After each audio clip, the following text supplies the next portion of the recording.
man. Yeah, people, welcome back. Welcome back to the show, man. Now, episode 9 of the PREM Podcast. We're there again.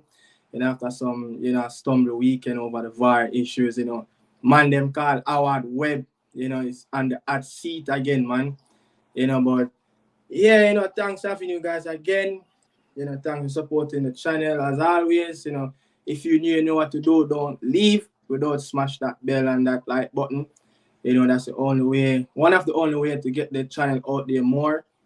But we're there again another weekend again, Daniel. Another crazy thing about football, man. Yeah, VAR back again, bad decision, and so a lot to discuss about, a lot to talk about. Yeah, I don't know if it's my thing, kind of low. Are you speaking a little bit low? You hear me now? Yeah, man. Clear.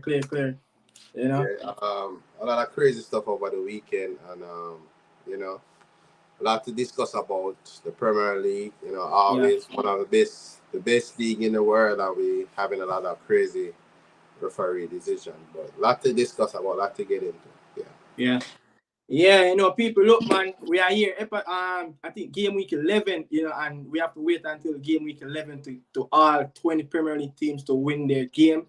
To win a game, the latest one is Sheffield, beating Wolves 2-1 at home. Bournemouth did it last week, and it's glad to see that, all the teams won. Did you realize that all the teams now finally won a game? Yeah. After that late, what I'll say 100-minute, penalty kick from Narwood. He almost missed that goal. Narwood almost missed the goal. I swear. But we're going to go along and we're going to start the show. We're going to discuss everything about all 10 games that played. 9 games. We're going to preview Chelsea and Tottenham game at the end of the video. We're going to preview it. That game is a Monday Night Football in the UK. But yeah, Daniel, thanks for having you. Really appreciate it. But we're going to kick things off, the VAR, that big game, Newcastle, man, versus Arsenal. I didn't know it was going to happen again that fast.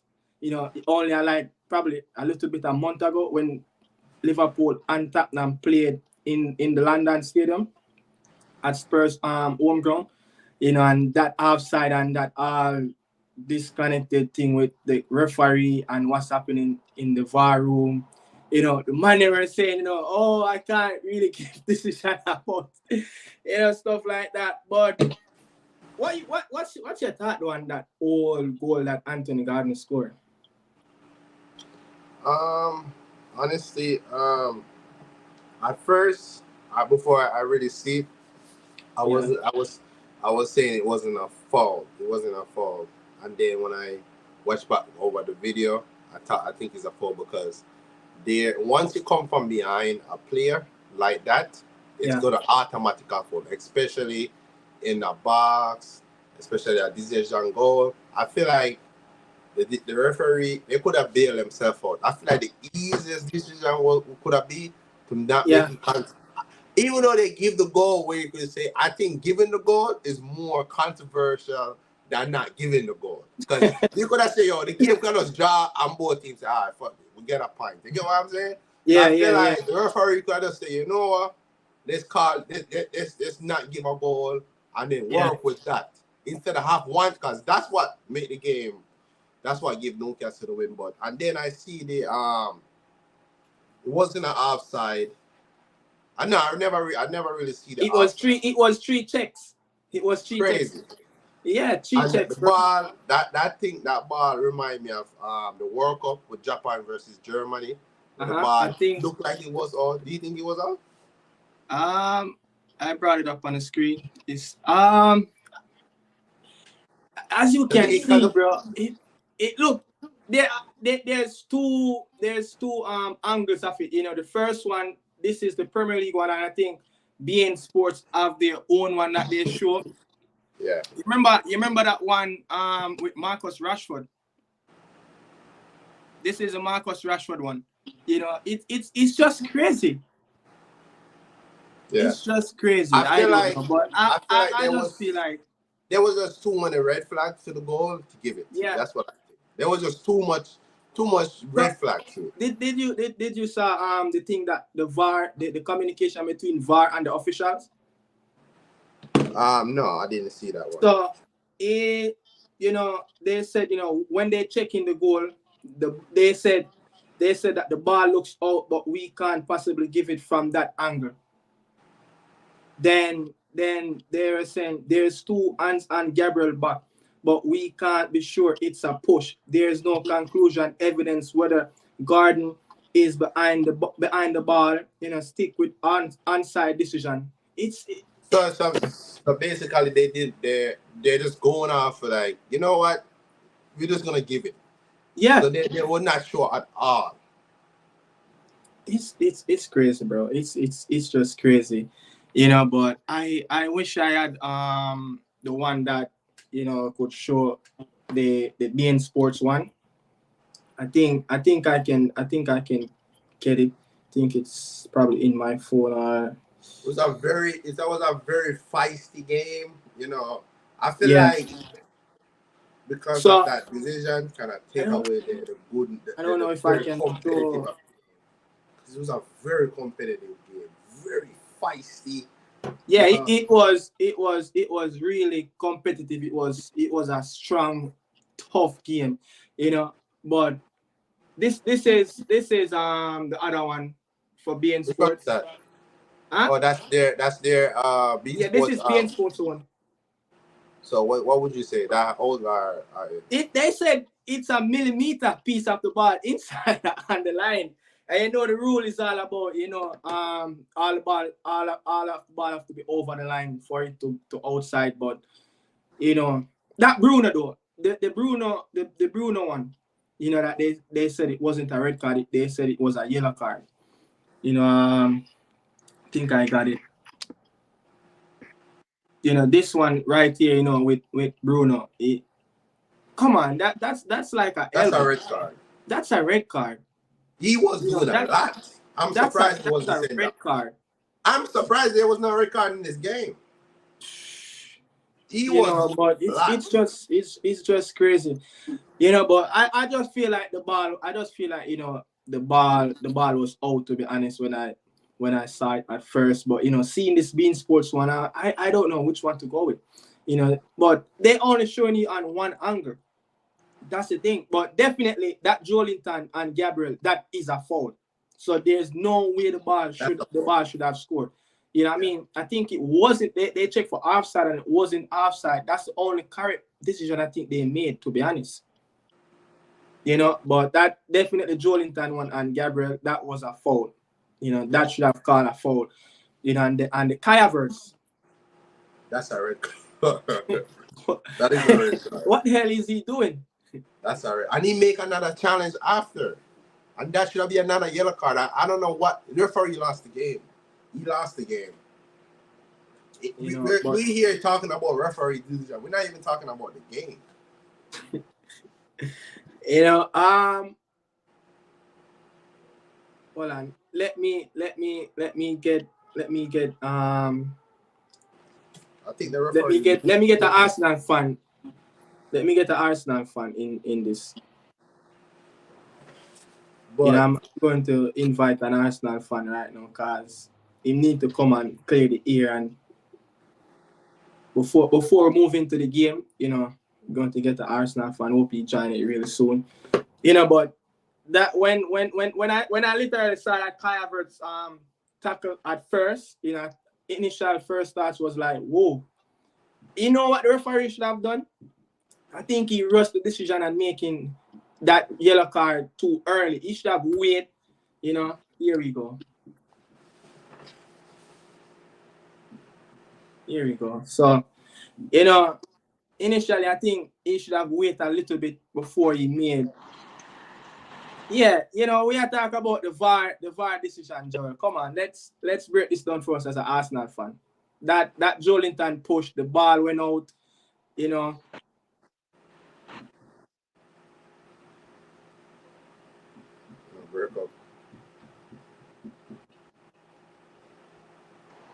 we back in?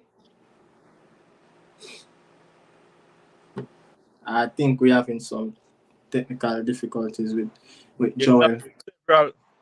You guys hearing me? Yeah. You're good now. And I'm saying there could have been several red cards in this game.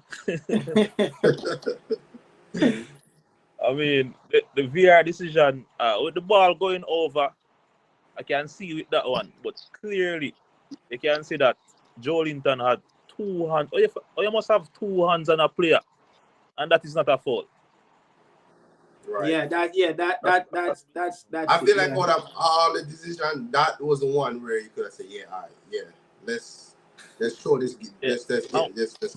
VAR, that Bruno Gomez elbow. Yeah, I just brought them up on the screen. You can see it's right there. Yeah, that's a red card. Not playing the ball or anything. I think that he's not playing the ball, and he initially look at the player before he elbow him. If that was an Arsenal player, I can guarantee you that would But all right, no, guys, we are gonna move on a little bit from that VAR and that PGMOL, all that crazy stuff. Joel, as an Arsenal fan, both centre back Saliba and Gabriel, they played in big games so far in the season. You saw they did a couple of weeks ago on Haaland, and they did the same thing on Callum Wilson. I mean, Callum Wilson got that chance, but you satisfied with how both centre half is playing for Arsenal team at this moment?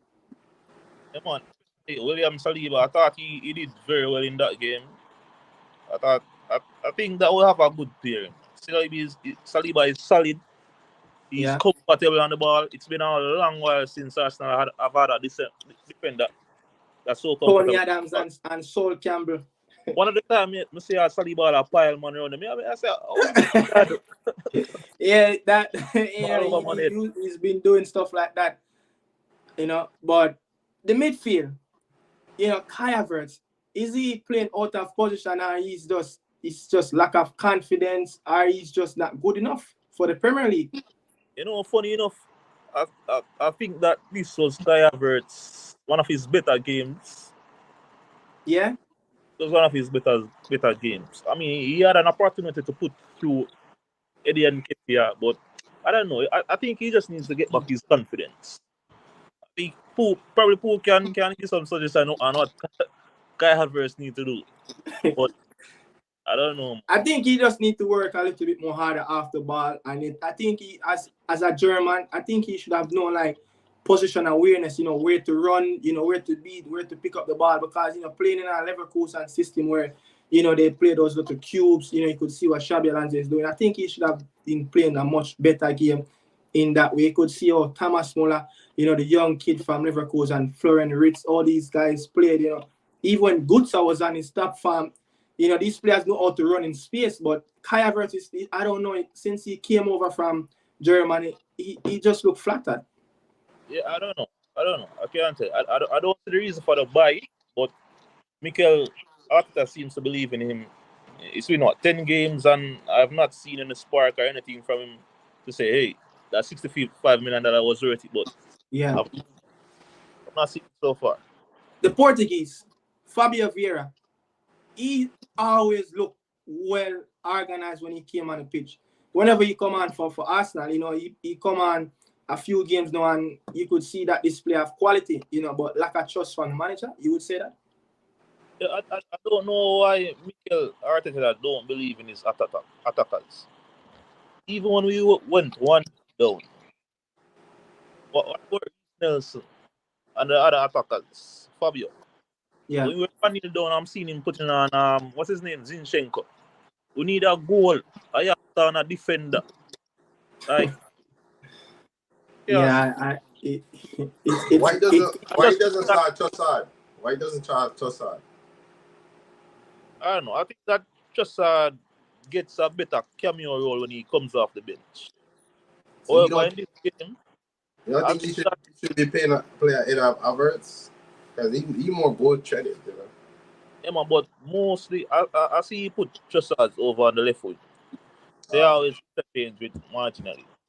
or sometimes he throw him up forward, but I don't know. Probably he was going for the physicality in Havertz. Yeah, the height. Yeah, Yeah, I mean, yeah, cause probably Newcastle Newcastle is very big. they have a very tall team.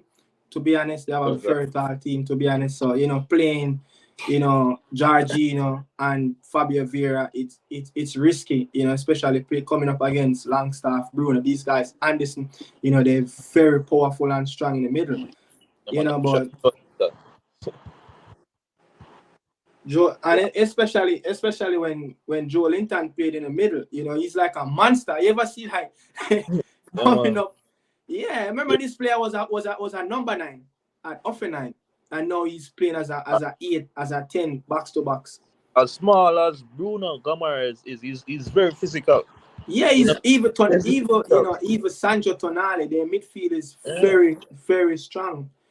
Physical, but it's just the black and white thing. It's just all the Jardis play. That's how Newcastle fans want them to play aggressive and strong whenever the top 6 team come to the St. James Park. But a little bit on Newcastle though. Dan Burn went down injured. They already have quite a few players injured. Isaac, Anderson, Barnes, Target, Boatman, and the suspension for Tonali. You guys still feel like Newcastle can push on and try to get the top 4? Daniel? I think they have enough depth. You can see in the Manchester United game, in the League Cup game, where they have that Hall, that Chelsea academy player. I think he come in and do a job, but I don't think they're gonna go anywhere in the Champions League. But I think they could still able to push forward in the Premier League and get top 4. But I think they're running the Champions League gonna come very quick. They have Dortmund next away. That's a big one for them. Yeah, and they still gotta go to PSG too. And they still have to go to PSG. What do you think about this Newcastle team, John? Yeah, man. Even the defender, Livermore that came on for Dunburn, he was very solid. He was solid in the League Cup against Manchester. And is that Livramento, the ex Southampton player? Yeah, Livramento. He's very solid. That's a Chelsea player, you know that, right? Chelsea sell him. That's Chelsea player? Yeah. You have so much players, man. Yeah, he coming from Chelsea Academy. They do have a buyback clause in the contract too. They do. Chelsea do have a buyback clause? Yeah. Wow.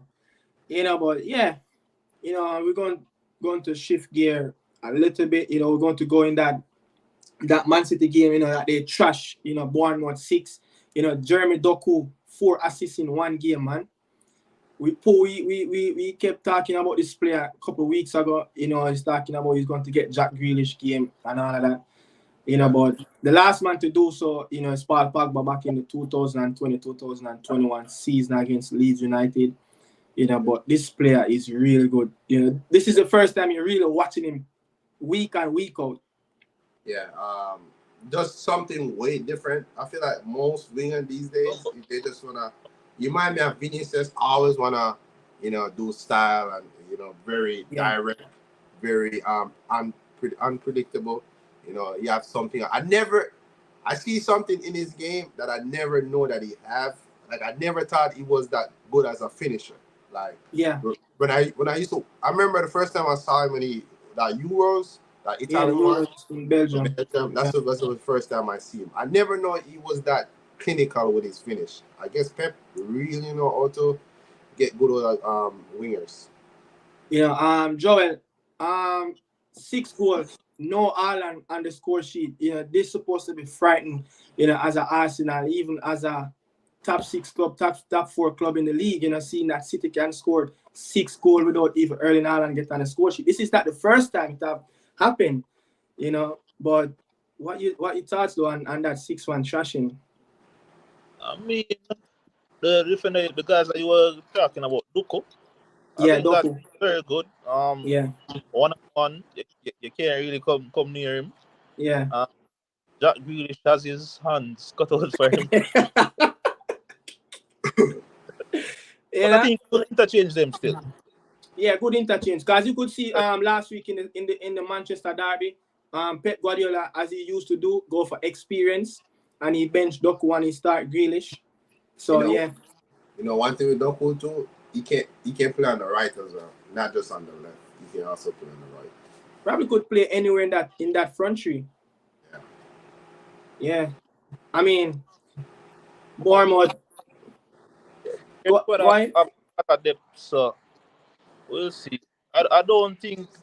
Remember, I don't think that City, even though they have Haaland, the goal scoring machine, they don't necessarily need him. You know, they don't necessarily.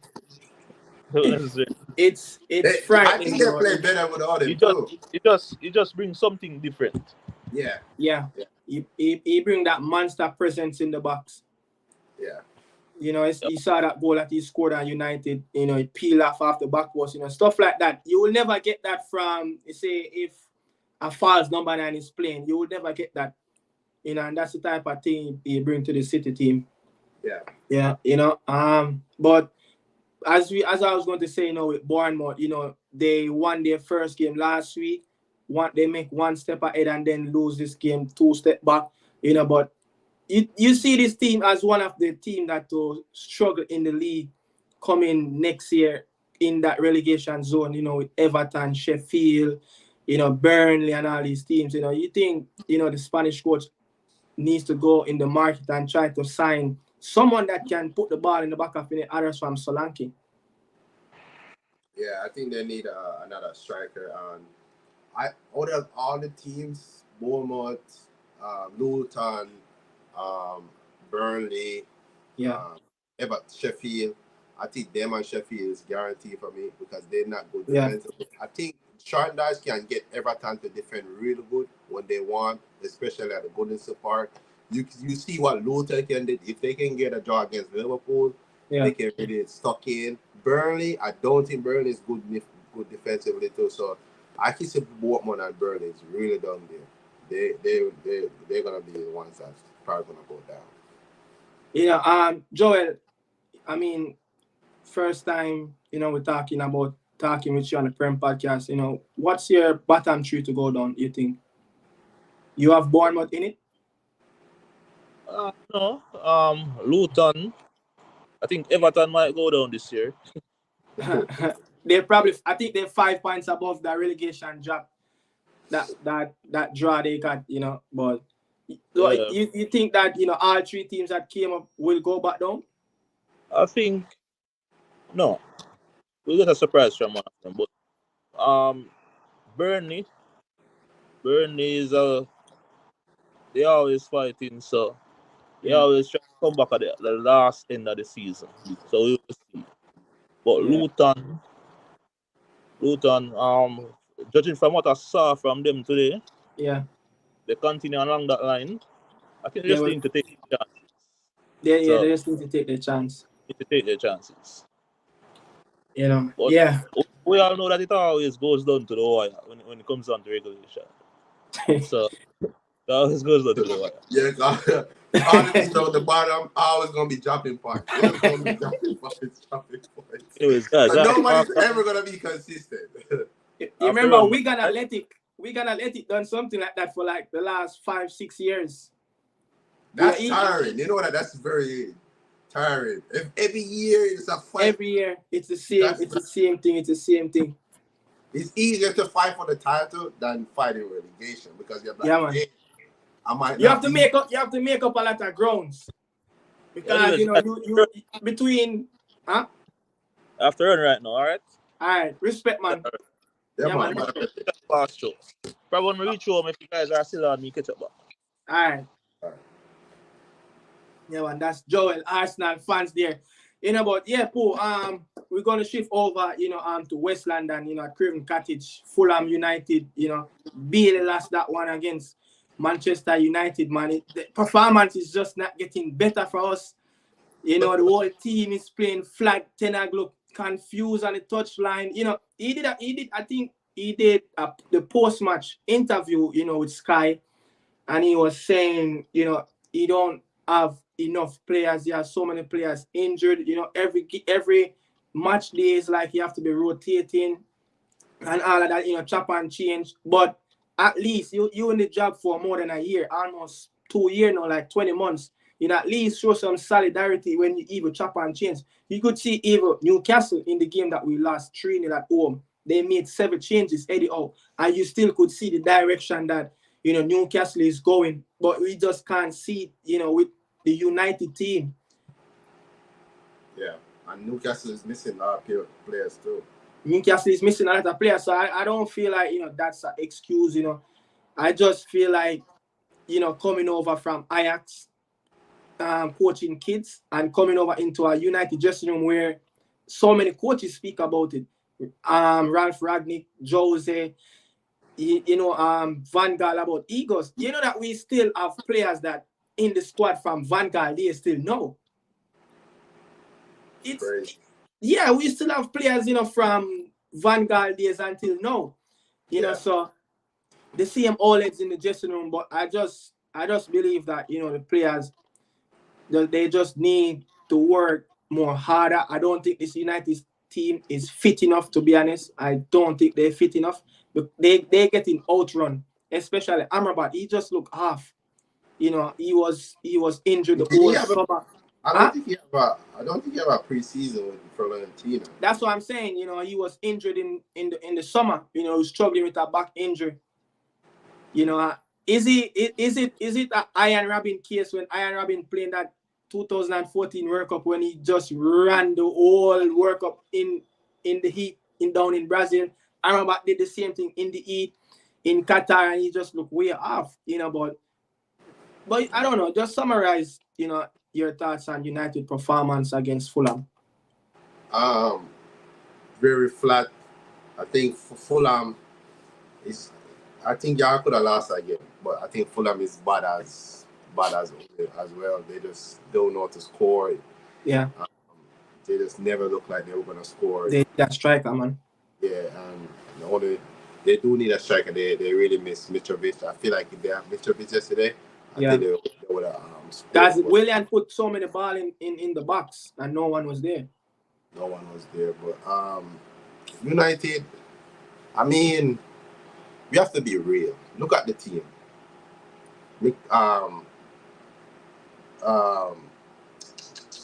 Which one? Let's be honest. Maguire, John Stones, who you said Stones? John, who was playing? Evans, Johnny Evans. Johnny Evans, those are relegation battle defenders. You get what I'm saying? Yeah. The midfield, McTominay, otherwise McTominay and William. McTominay, I don't know. I feel like the team, I can see the excuse where Tenga come up with. Yeah. But at the same time, it's like, yes, these players are being around the team. You still have a game plan, go out there. But I just think this team is just not good enough. I honestly think this team is just not good enough.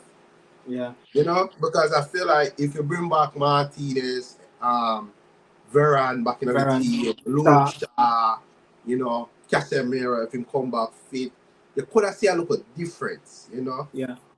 Maybe bring back Sancho a little bit, but you have to be real. That team is just not good enough. I honestly think the team is not good enough. I mean, I feel like, I've seen a little urge, in their play against Fulham.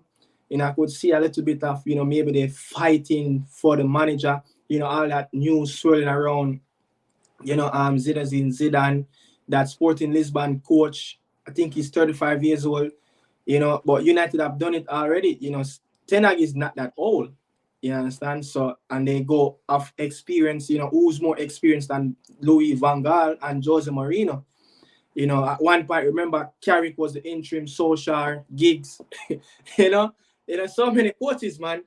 But did you saw the banner though? The what? Did you saw the banner? Yeah, like you mean it. Yeah, and Scott McTominay, he did the post interview, and he was saying that when they first saw it, when they came off on the pitch to warm up, the players were chit chatting, and it was like, yo, listen, the fans. The thing is that I think they're trying, but I just think that they're not good enough. They're trying, but that's the thing. You know, some probably 70% of the team is just not good enough, to be honest. It's not good enough. Yeah. You know, all right. So when you look at Ten Hag, let me finish up what I was saying about McTominay. And you know, he said that when they first signed, the players, you know, came together and was talking about, like, you know, the fans, you know, they travel everywhere they go, and Manchester United fans were unbelievable today. You know, you could see before the after the game end, they stayed in the stadium for like over an hour, you know, singing, and there was like, yo, we have to give them a performance, but that wasn't a performance. If that Bruno personal goal that didn't came up, bro, to be honest, it would have been the same old. You know, and that's what been carrying Manchester United through for the last, since the season started. You know, individual brilliance. Yeah. And it happened last season where Rashford, he just popped up and just scored goal from nowhere. Individual brilliance, and you know, time and time he done it. And last season when he kind of dropped off, you remember that when he dropped off around March, you know, the team kind of struggled, and then we kind of get caught up with Liverpool trying to finish over them in top 4 race. So yeah, so I have to say that, you know, but Ten Hag, he made a whole lot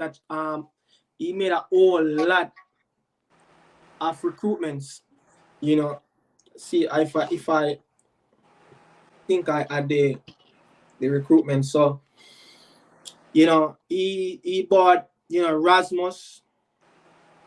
He bought Rasmus for like 72. Anthony, Casemiro, Mount, Martinez, Onana, Malacia, you know, the Turkish goalkeeper, Eriksen, Evans, Reguilon, Amrabat, Weghorst, Sabitzer.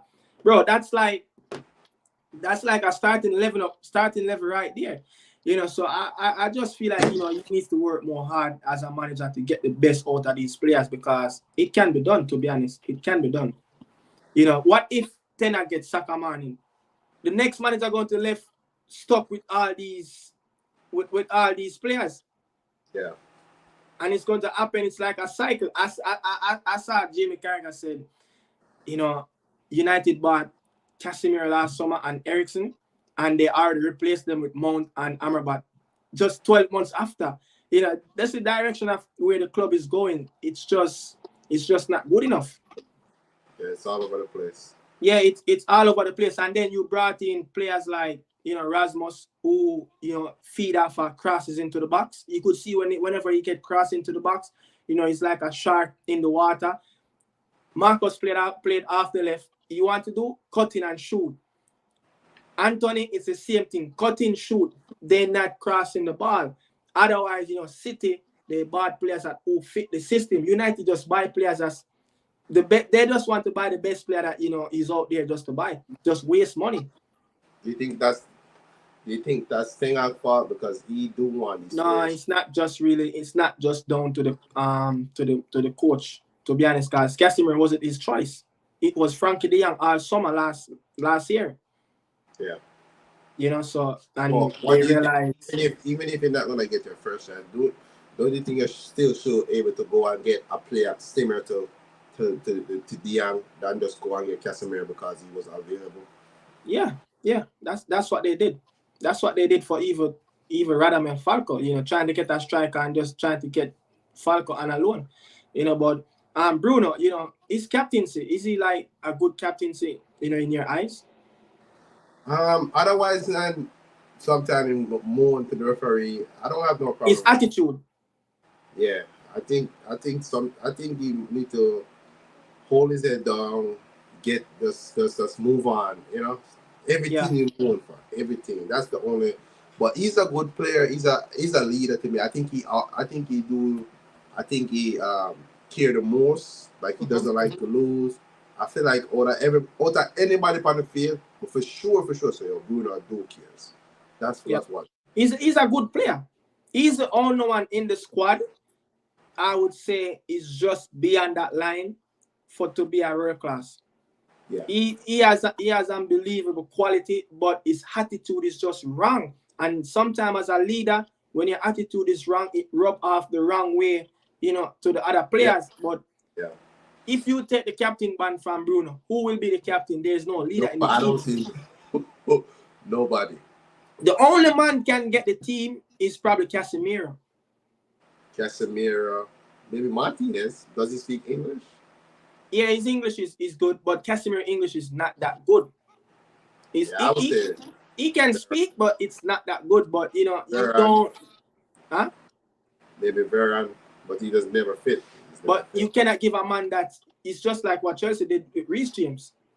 You give a youngster the captain armband, and he's just not staying. Yeah. You know, so I wouldn't say Varane should be the leader. You know, but I think Ten Hag need to move away from shopping from who used to play in the Eredivisie. You know, players that we see 8 players out of I think 11 players that he bought came from the Eredivisie. You know, if I think he bought Onana from Inter Milan, but he have history of playing in the Eredivisie for Ajax. So, you know, he only bought players that, you know, we see with his eyes. But I think the scouting system needs to be a little bit more wider.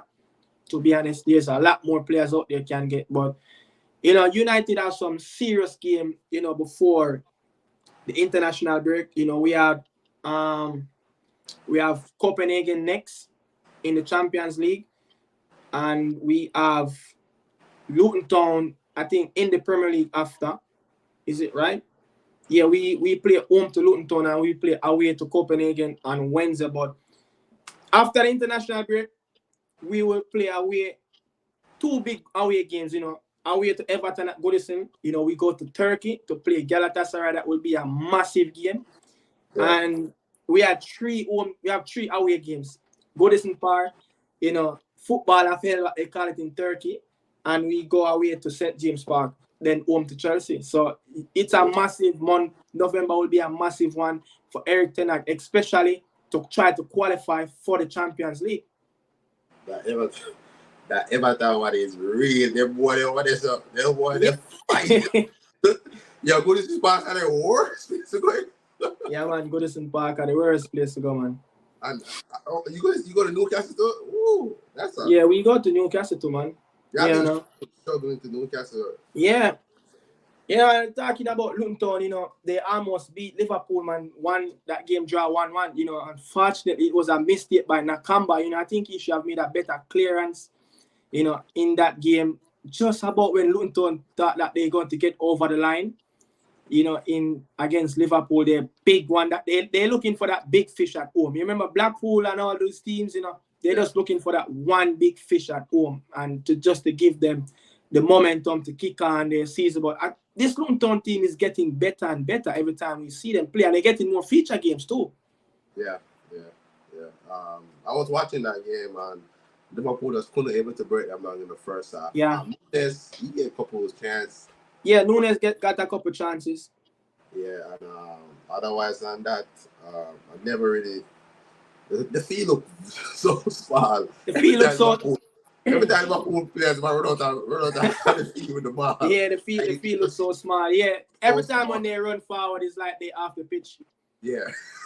You know, but the ex United man, Tiati Chung, you know, scored for Luton Town, and you know, Diaz, you know, you could see when he scored, he lifted up his shirt about his father still, you know, haven't been rescued as yet. You know, hope, you know, he can get his father real soon.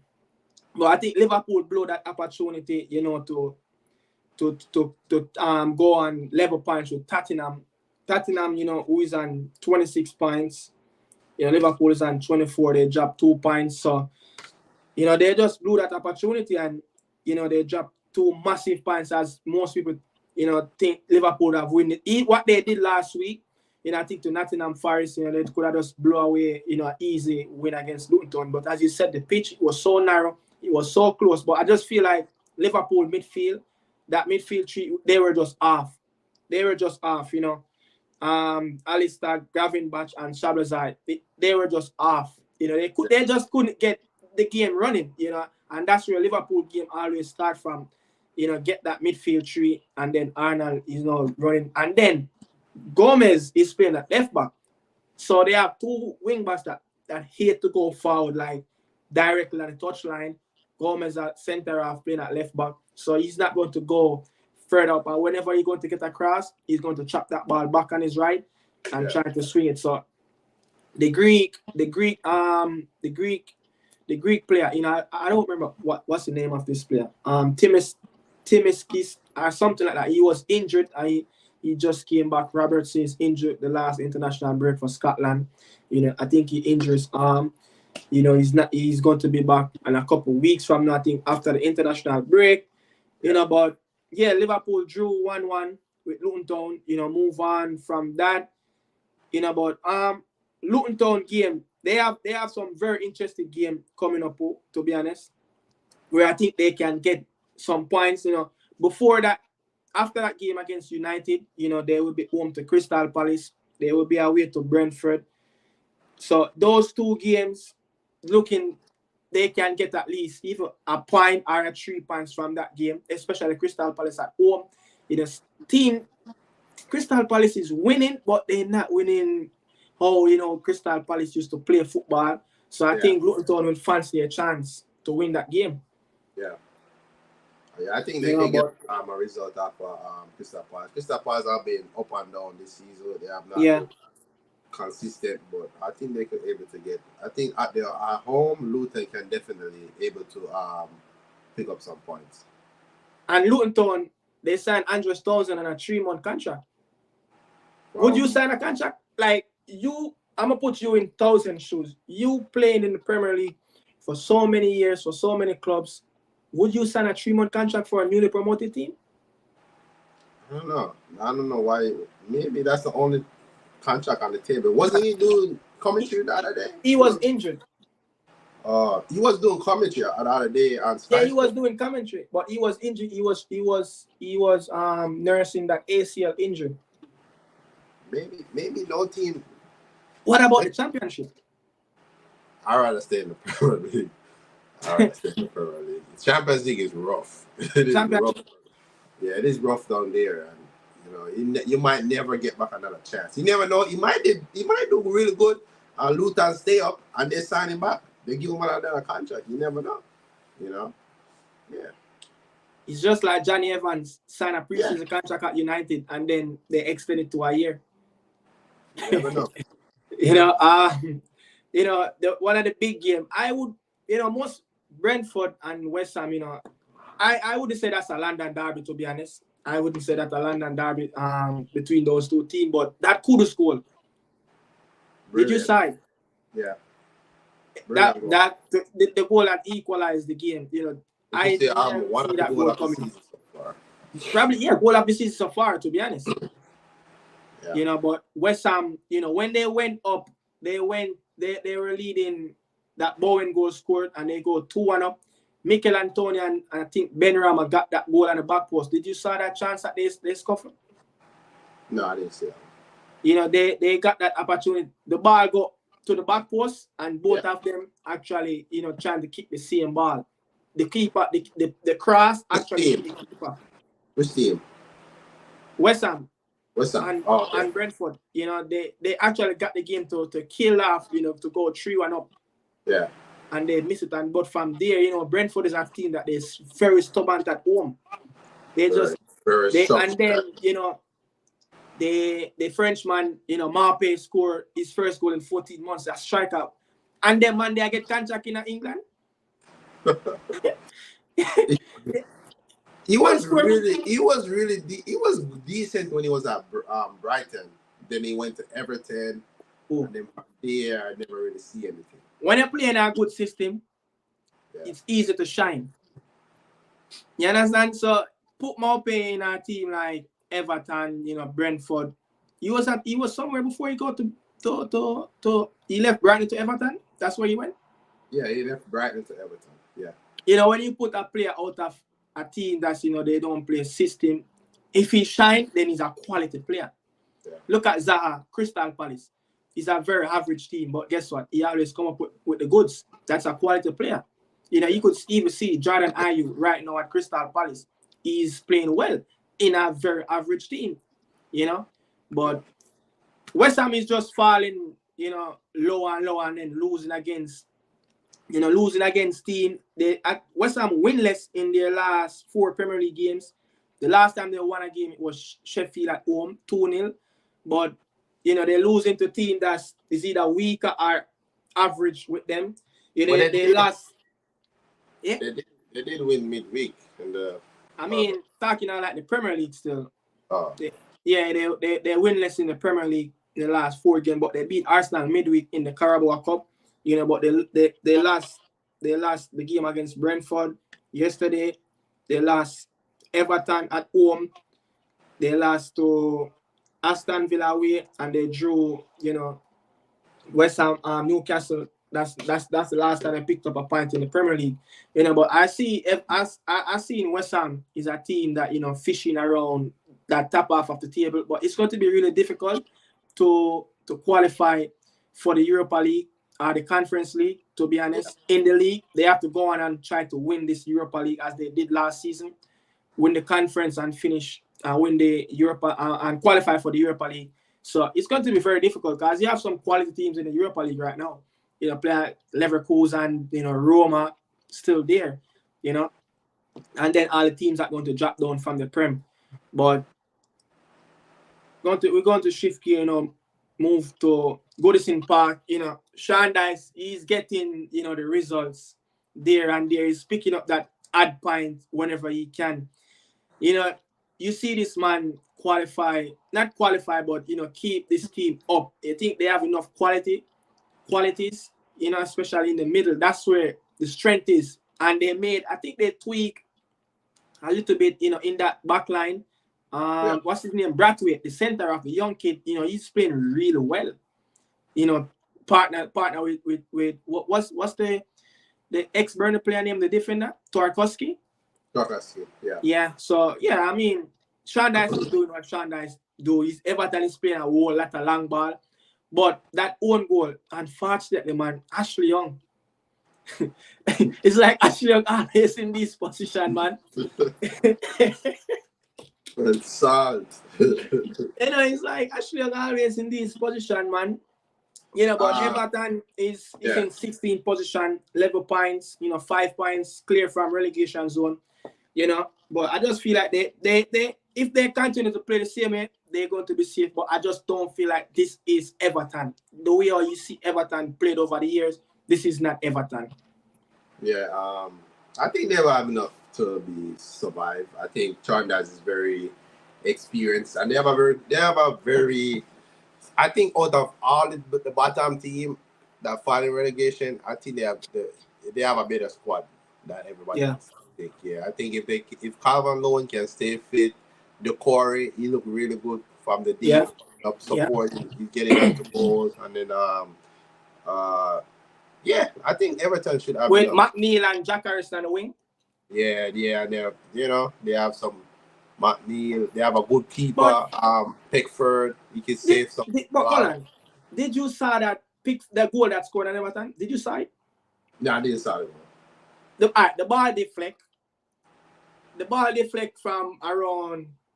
He is, I think, 7 yards away from the touchline in his own in the 18-yard box. Yeah. So it's happened on Everton right wing, and the ball it's slightly get a deflection and go over Pickford. But I guess this goalkeeper, I mean, Pickford has some quality, but there's always this time, you know, in the league whenever some silly goal scored on Pickford, and time and time again, even in for the national team, you know, he concedes some woeful goals, you know, but I think he just needs to do better. That's why I know teams is really coming for him. His height.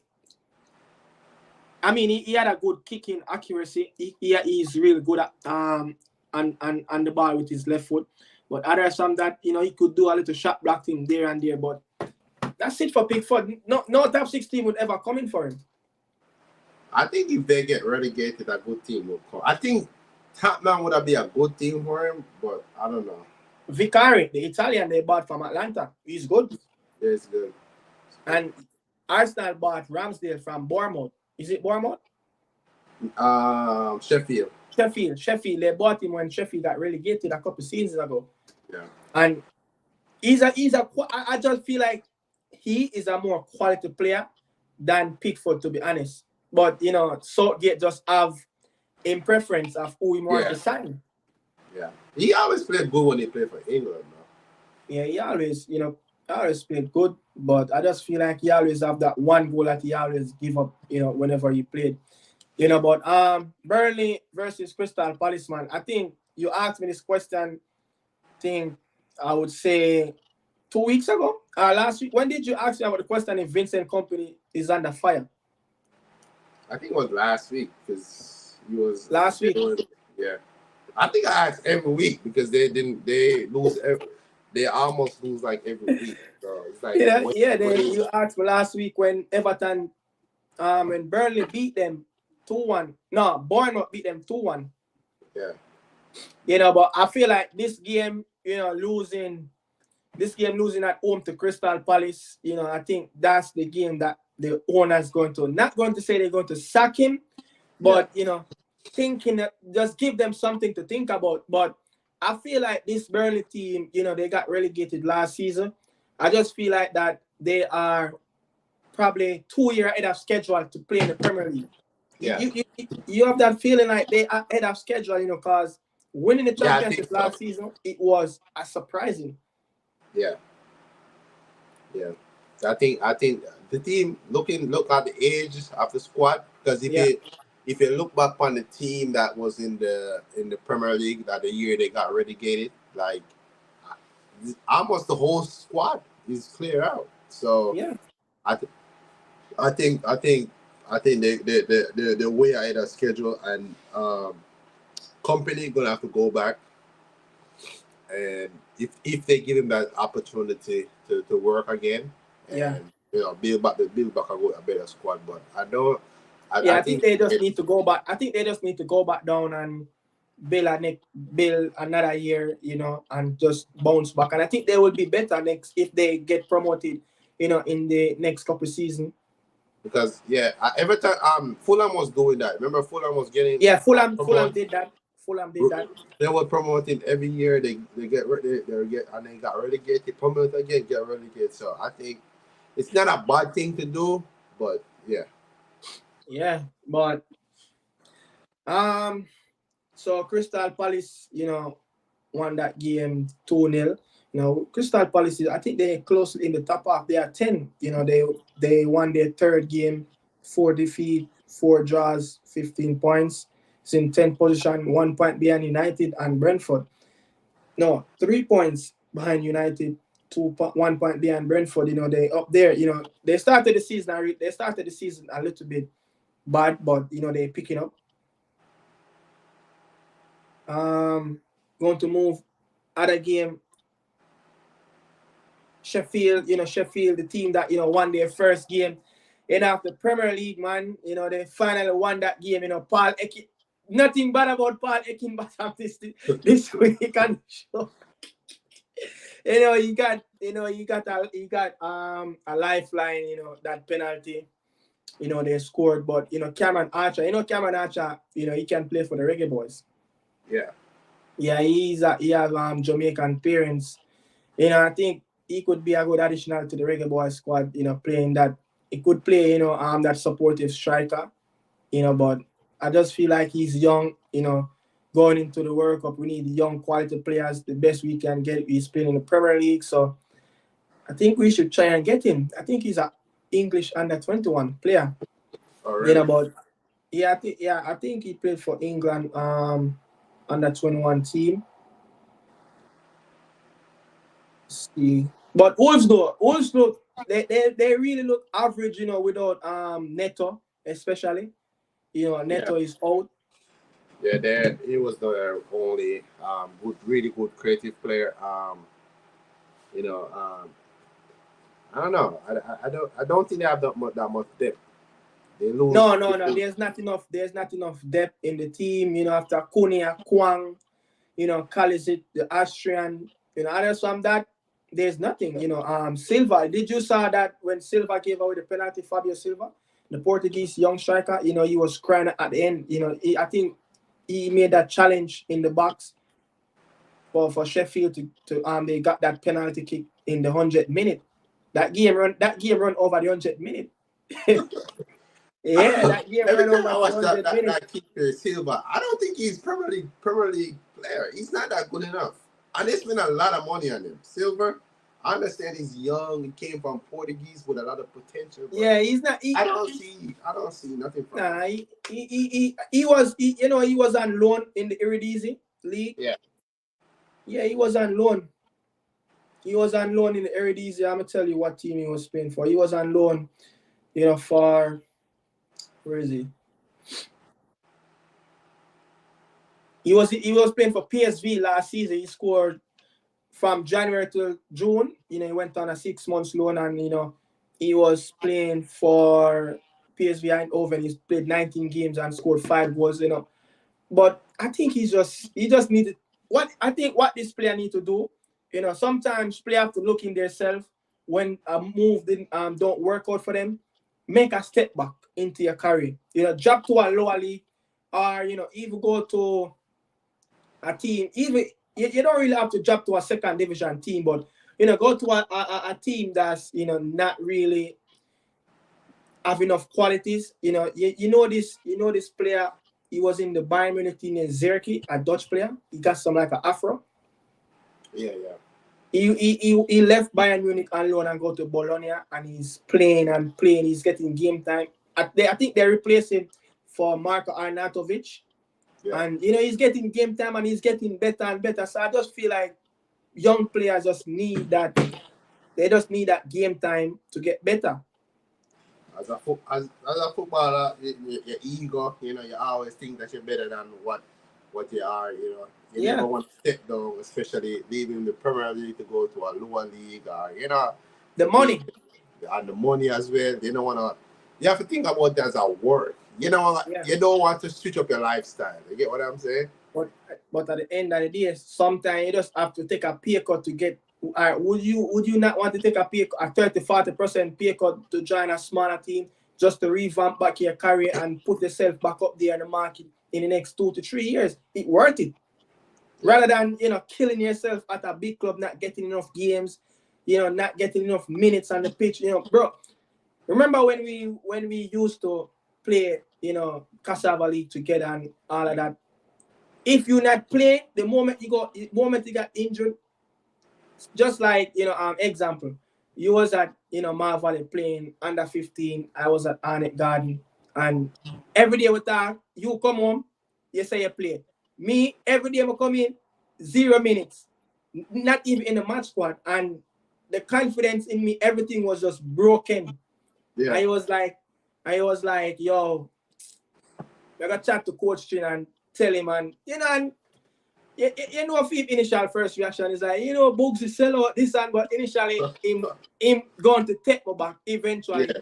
And I think you invite me back to the training, I think 2 days before we played Olympic. I remember that game. You remember we even late for the bus to go to Mar Valley on a Sunday. You remember that? when we reached to Mar Valley Park, the team were actually on their way out, to head out to Olympic Stadium, but all on the Jordan and the program almost finished, Let me see, I invite you and you tell me what you want to say about your team that drew today against Luton Town, but big up Blair, always supporting the videos whenever I do Reggae Boy content, shout out to you. Really appreciate that support from day one until now. Much love. We play Guatemala next week Saturday. Watch out for that match day vlog. But yeah, bless up, Mr. Blair. But yeah, as I was saying, you invite me come back to Mar Valley and just talk about that. But just remember about that. Like we never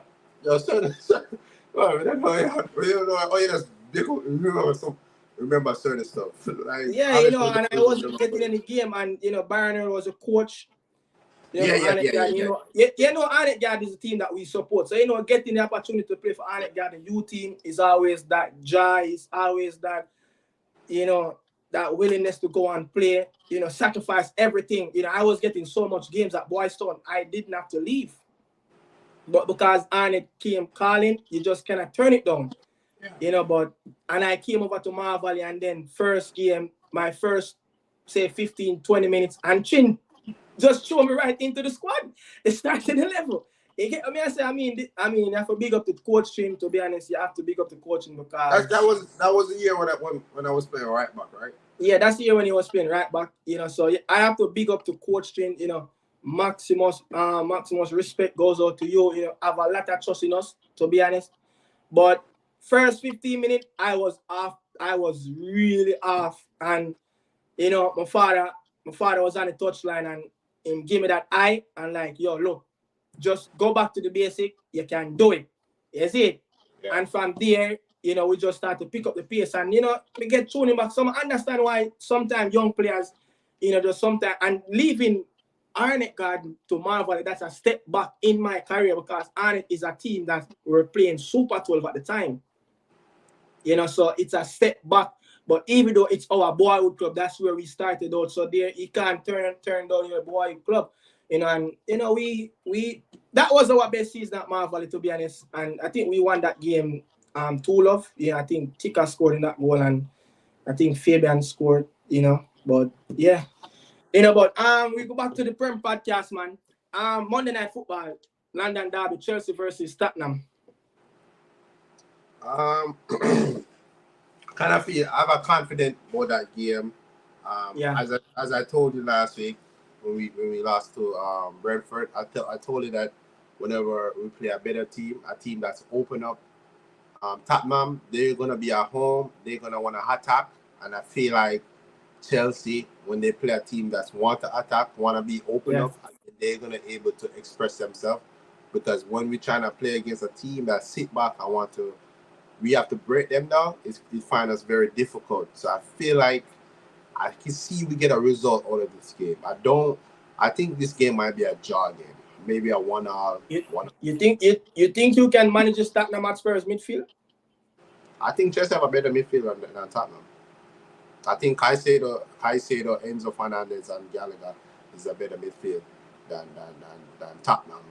I think Caicedo is a better midfielder than Bosuma. And I think Enzo is a better midfielder than Sa.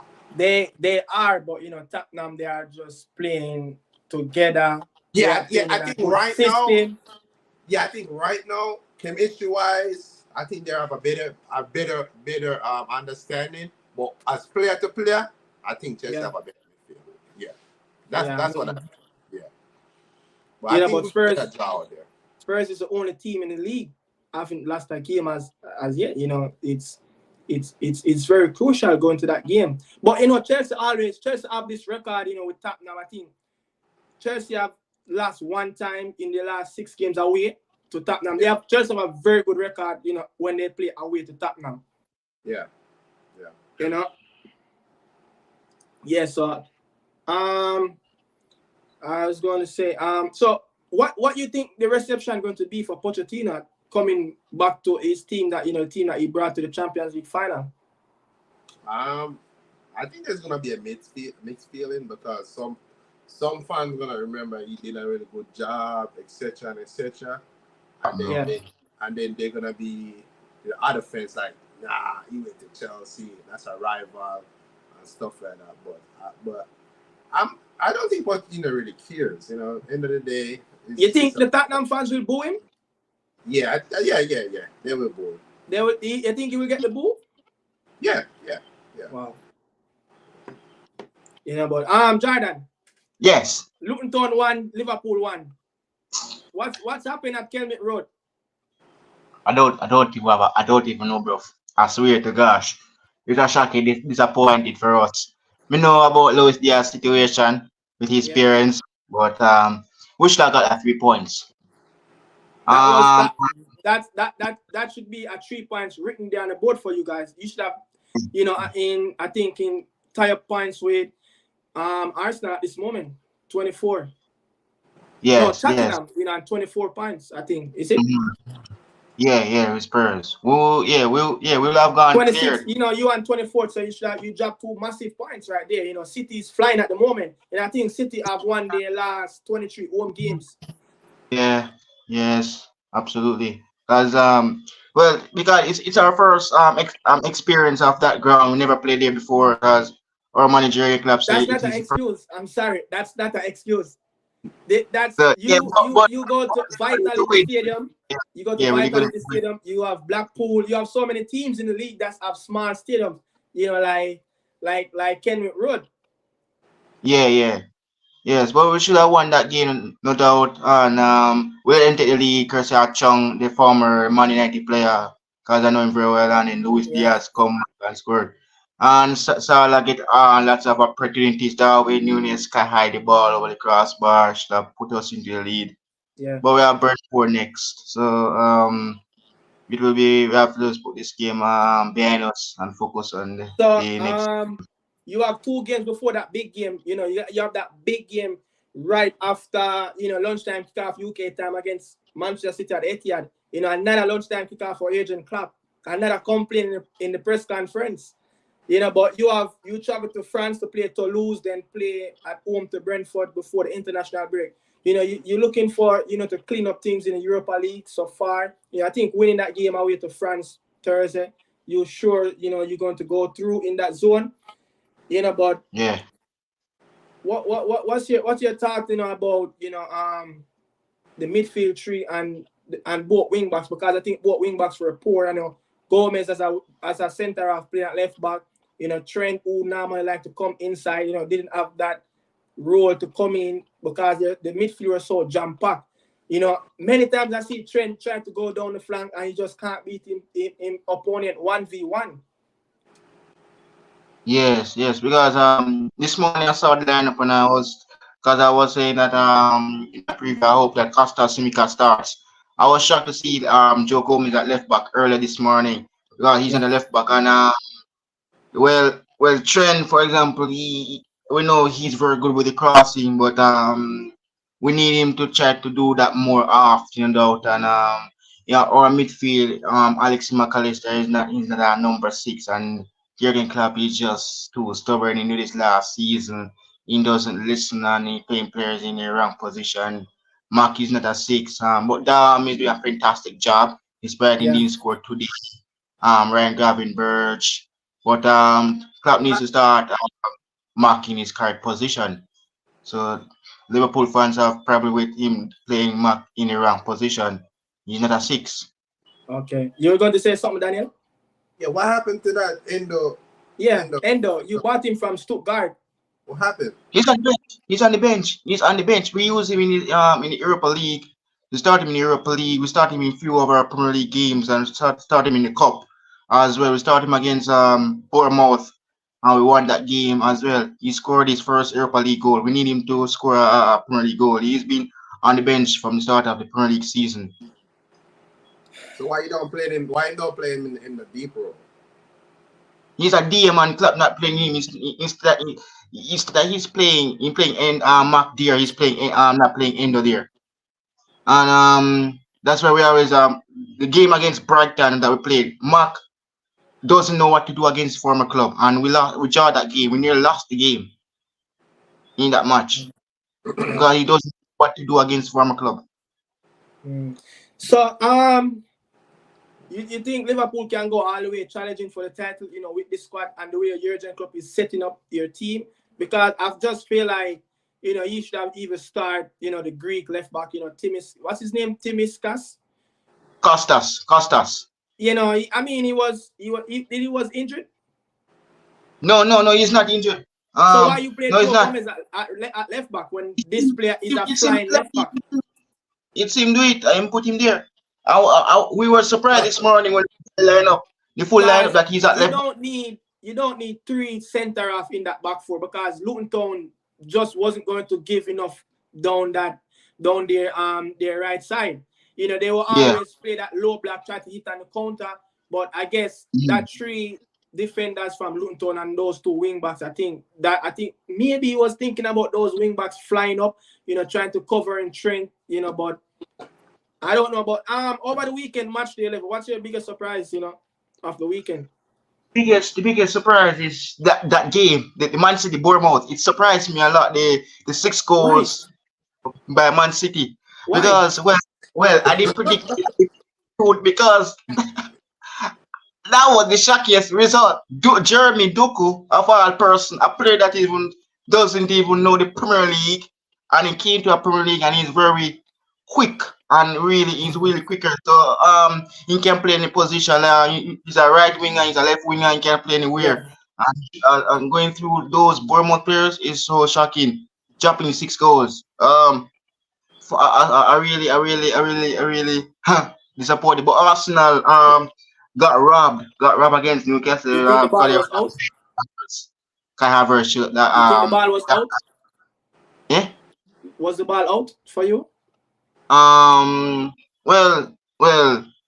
Do you think that could be a goal? I think Arsenal should have won that game, fair and square. What's your thoughts for the Monday Night Football tomorrow? Spurs versus Chelsea. Prediction. Those scums. Spurs is unbeaten. Son Heung-min is talented. He's new captain. Inspired Kane gone to the Bundesliga for him. Scored a hat-trick yesterday. I think that they're unbeaten. Madison is playing fantastic. Him and Son Heung-min. So I think that I think Spurs will get away with that. Will probably win this game. That game tomorrow 2-0. So Daniel was saying a little bit earlier.